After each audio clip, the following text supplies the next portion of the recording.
Hey guys, Youthful Yields here. It's that time of the week again to where we can make a portfolio video.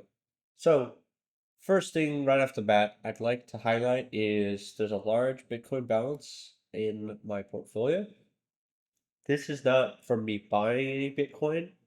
What actually happened was I used to mine Bitcoin a few years ago in college because I had free electricity, so it was very profitable. Well, turns out I got an email from a company I used to mine from, like a software, called NiceHash.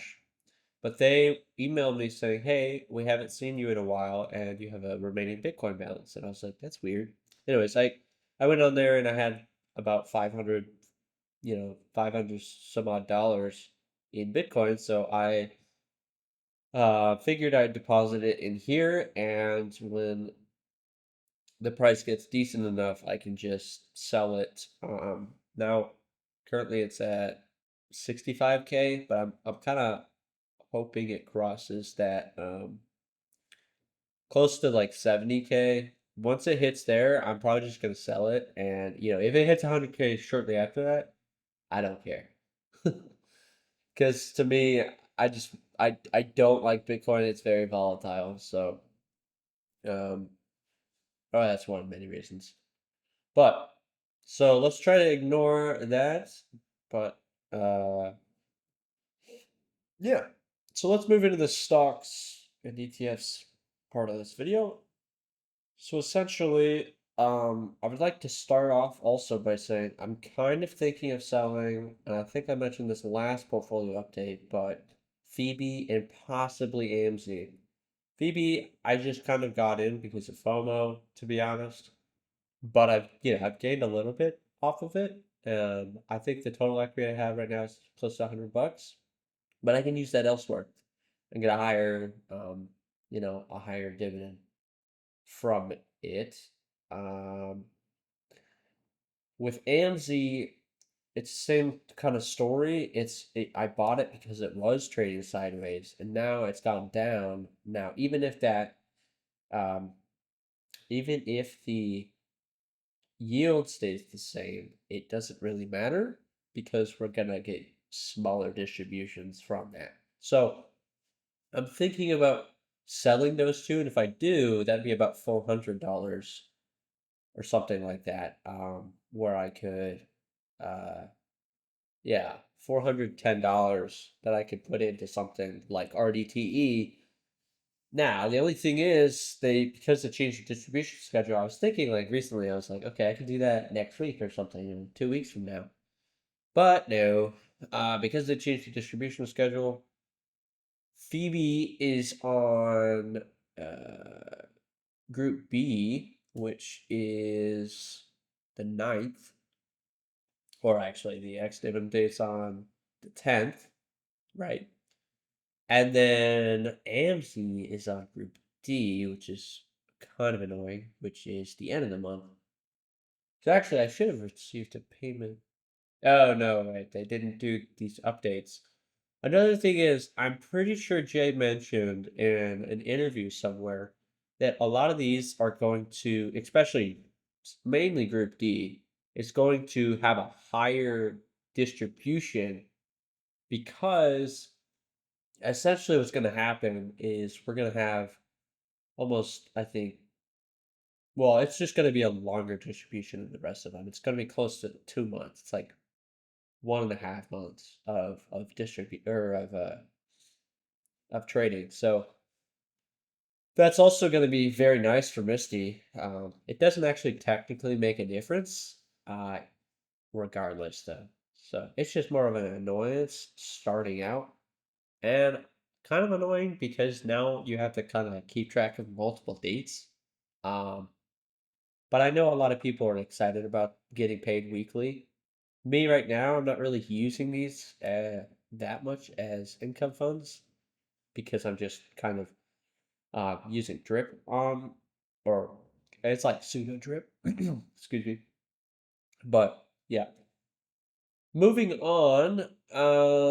Let's go into each of the individual stocks. So actually, let's first touch on the total performance the last week. So 5.76%, that's pretty good, I'd say. Obviously that's another 200 bucks, which is pretty fantastic. I can't complain about that. Going into the individual stocks from there, you can see Misty had a crazy week, 12.5%, which is very nice. Now we're actually above, I guess we were last video too, but further above our return. So I'm happy about that. And I am expecting this, hopefully the yield to be pretty high. Now, like I said just a second ago, the last one was September 9th, which means we have to wait, yeah, like a month and 3 weeks from this distribution to the one in October. Looking at Coney, about 7.24%. That's pretty good. We saw a lot of that action in the later part of the week, but I can't complain there. This is my biggest holding, so we gotta kind of recoup this total return. This is still similar to AMC, still kind of lagging behind from that bad earnings as well as just wonky stuff that Bitcoin does, but mostly the earnings, because you can see MicroStrategy, aka MSTR or Misty, they have uh, a higher return there than Cody, so it seems just to be connected to that earnings. Phoebe, we had pretty much no movement, which again is not a bad thing, especially considering that I'm probably going to sell this pretty soon. You can see the past distributions we've got from this. You can only see the last one of them, but $2.65. So it's like negligible, right? Um, it's not that much money. QDTE, 0.5%. That's pretty decent for any of the DTE funds from Roundhill, honestly. Obviously, RDTE is experiencing some insane growth, but you guys can see that in my past video as well, where I compared XDTE to QDTE.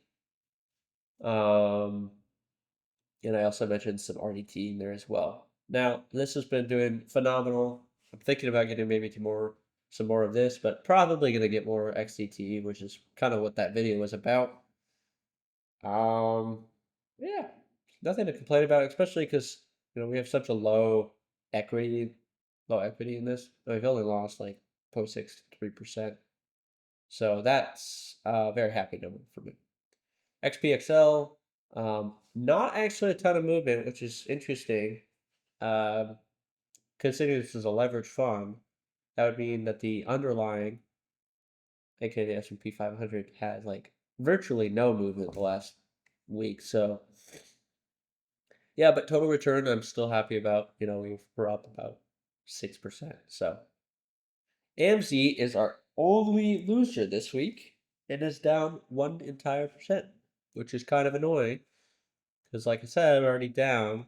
We're down 5%, and you can see these dividends aren't terrible, but at the same time, there's just nothing to write home about. And if I'm going to be in these yield max funds where the chance of you losing your entire portfolio, assuming you didn't set it up right, I do not want something that's yielding that low. I'm going to be completely real with you guys. Moving on to NVIDIA, we have a 3% up this week, which is pretty nice.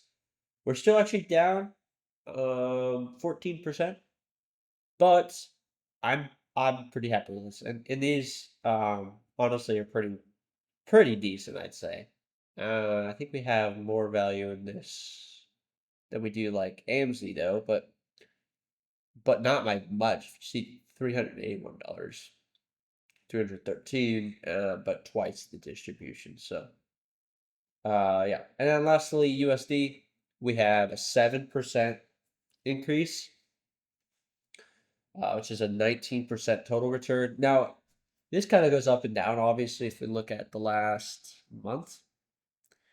Goes up and down, or maybe the last 3 months.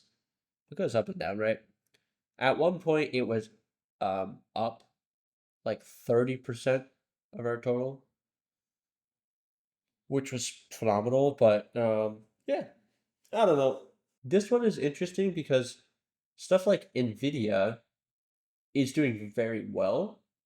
But the other semiconductors like Broadcom and Intel aren't doing as well, right? Especially Intel. That being said, I don't know how long this Nvidia hype train is gonna last. I think it's gonna last definitely a little bit longer. But the problem I see is it's just gonna lose traction.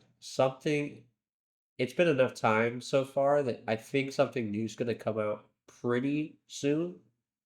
And Nvidia is not going to be ready for it, and that's going to take it over. And maybe that's completely, not going to happen. And I hope that's the case. I hope Nvidia stays on top because they're a pretty decent organization, in my opinion. But that being said, I don't think they're going to last forever. Um, so yeah, we're just gonna have to keep looking at the news, unfortunately. But yeah. Um, But overall, not a bad week for the portfolio. I can't complain. I'll take 5.5% over 6% any day of the week. Well, I guess any month of the or any week of the month. But yeah, thanks for tuning in, guys. And as always, I wish you guys a wealthy future.